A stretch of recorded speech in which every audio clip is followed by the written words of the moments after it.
In a narration found in Sunnah and Nasai, number 4998, the Holy Prophet Muhammad, peace and blessings be upon him, advised the signs of a true Muslim and a true believer. A true Muslim is the one who keeps their verbal and physical harm away from others. This in fact includes all people irrespective of their faith. It includes all types of speech and actions which can cause harm or distress to another. This can include failing to give the best advice to others, as this contradicts sincerity towards others. This has been commanded in a narration found in Sunnah and Nasai, number 4204. It includes advising others to disobey Allah, the Exalted, thereby inviting them towards sins. A Muslim should avoid this behavior as they will be held accountable for every person who acts on their bad advice. This has been warned in a narration found in Sahih Muslim, number 2351. This also includes not getting involved in other people's business, as this often leads to harming others.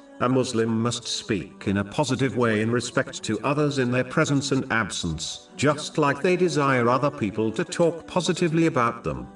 Physical harm includes causing problems for other people's livelihood, committing fraud, conning others and physical abuse. All of these characteristics contradict Islamic teachings and must be avoided.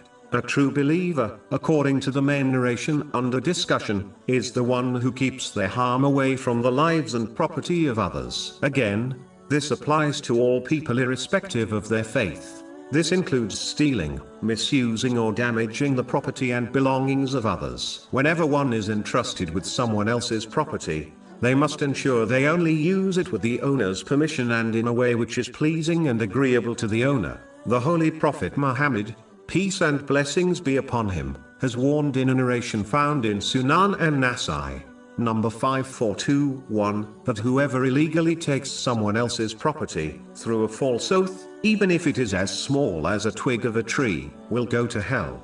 To conclude, a Muslim must support their verbal declaration of belief with actions, as they are the physical proof of one's belief which is needed to obtain success in both worlds. In addition, a Muslim should fulfill the characteristics of true belief in respect to Allah, the Exalted, and people. An excellent way of achieving this in respect to people is to simply treat others how they wish to be treated by people, which is with respect and peace.